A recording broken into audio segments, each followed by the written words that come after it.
pangangailangan natin. Ito yung prayer is about encountering Jesus, conversation with Jesus. Kasi yun yung nag-build the intimate relationship natin sa Kanya.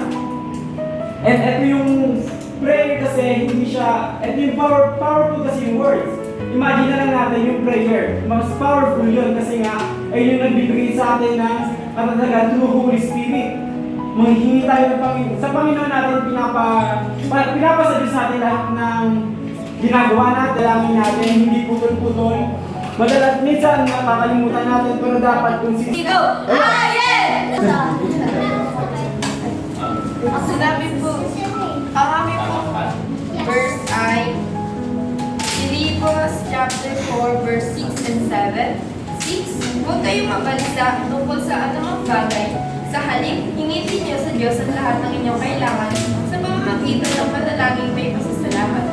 7. At kayo maunawaan ng tao ang siyang mag-iingat sa inyong puso at pag-iisip dahil sa inyong pakikipag-isa. Anak po, sinasabi po dito sa 6 po, ang sinasabi po dito na mag-pray po tayo kay Lord at ibigay po natin kay Lord lahat po ng ano natin. Lahat po ng worries po natin, lahat po ng pag-asa po natin. Dapat po binibigay po natin ito lahat kay Lord para po si Lord yung tumulong sa atin at si Lord po yung mag-gabay po sa atin. Sa 7 naman po, sinasabi po dito na humingi tayo kay Lord. Pero po, hindi po yun yung hingi po na parang pang mga mundong bagay po.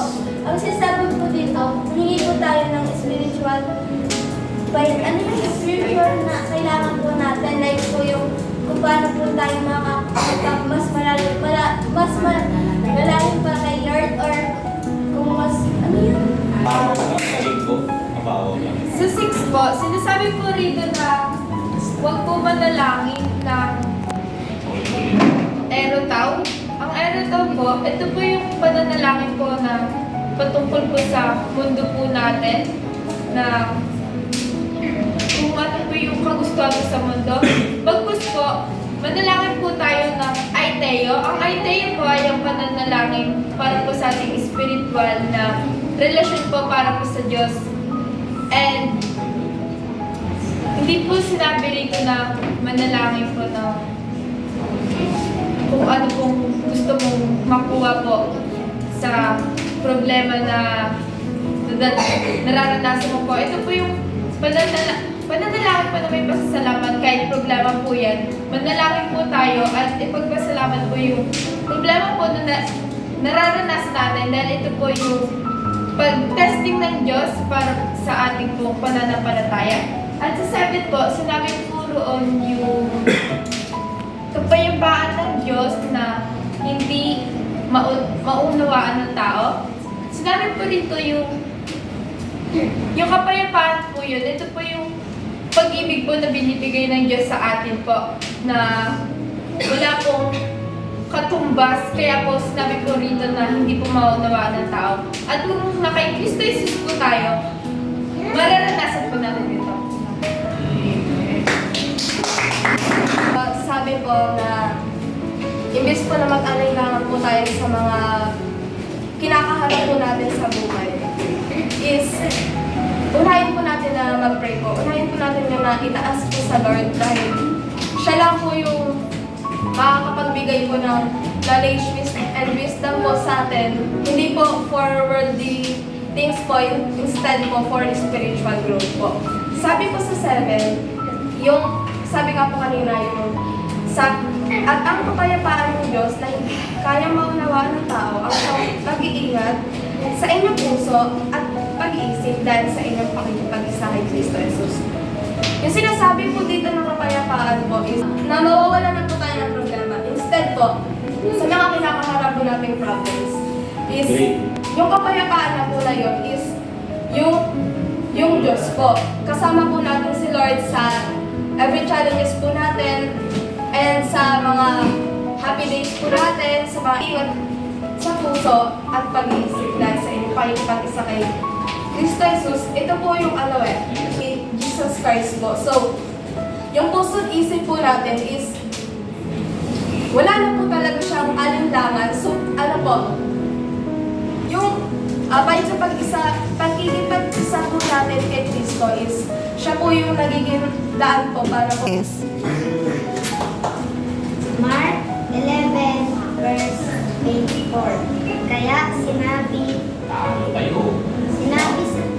ko sa inyo, kahit anong ipag-pray nyo, maniwala kayong natanggap nyo ngayon at matatanggap nyo talaga yun.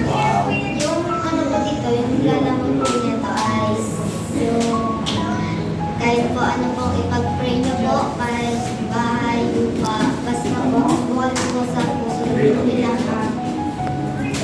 Sinasabi rin ito na bago pa tayo manalangin, alam na ng Diyos ang ating ipinapanalangin. Dahil tayo ay sumasampalataya sa Kanya. At natanggap na natin ang ating ipinapanalangin sapagkat lahat ng ating panalangin ay atin na natanggap sa pamamagitan ng ating pananampalataya.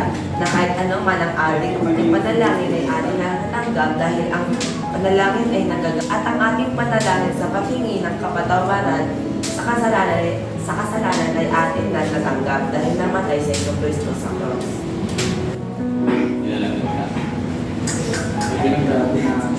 Ano po,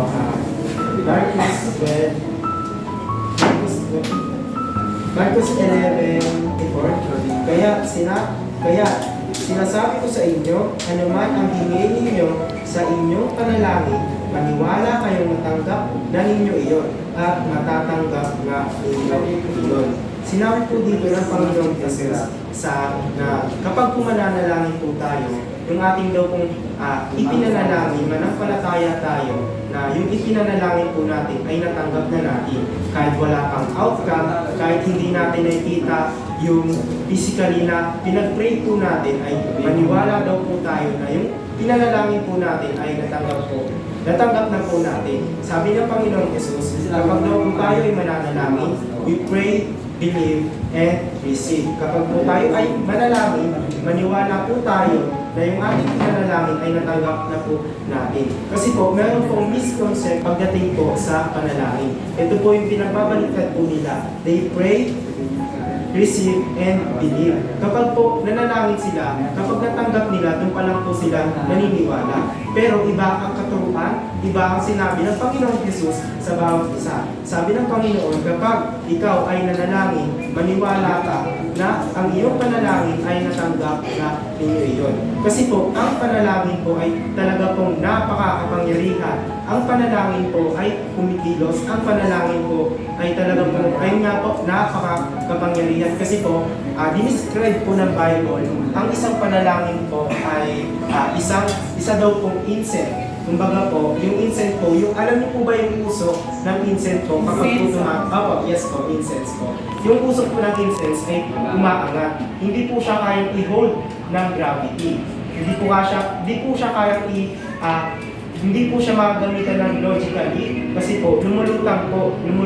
Nare-reach po nito ang trono ng ating Panginoon po. Kaya po, ang bawat isa po ay manalangin, manampalataya, and then we will receive.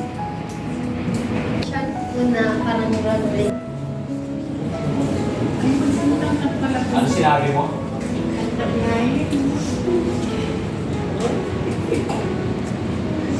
Nagtatawa. Isipin mo yung pinagpahinga sa iyong araw.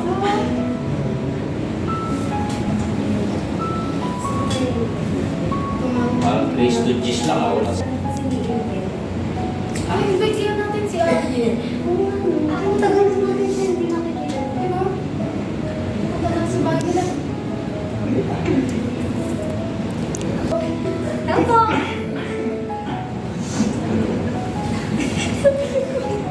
Hello! Ano mo?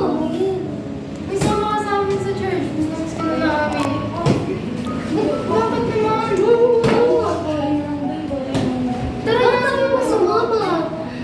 Mag-i-enjoy ka doon. May papalapit na naman ang anniversary.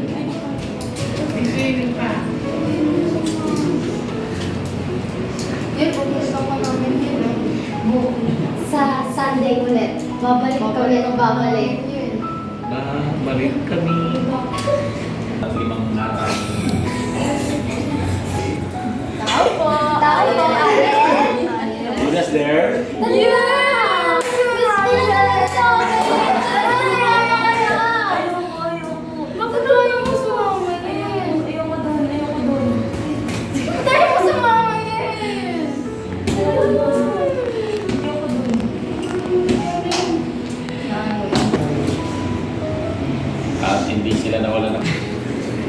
Taktam.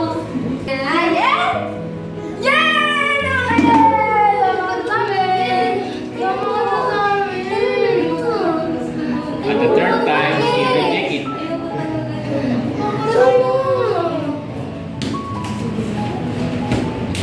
Hindi tayo. Kwento. Amen. Si Amber naman sweet. Hindi na tayo Punta na nga. Bait niya si Senador Bato. Taktam. Ako daw. Ayen? Ayen? Ayun. So, kumusta ka ngayon?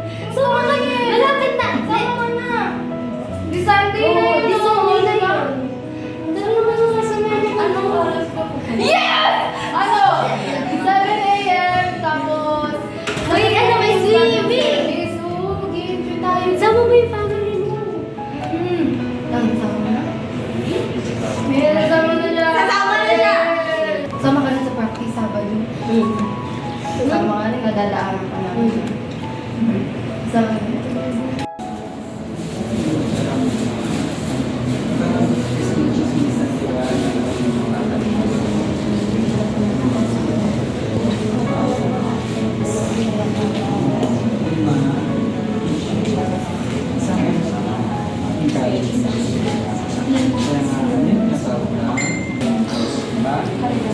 Kahit bata pa kayo,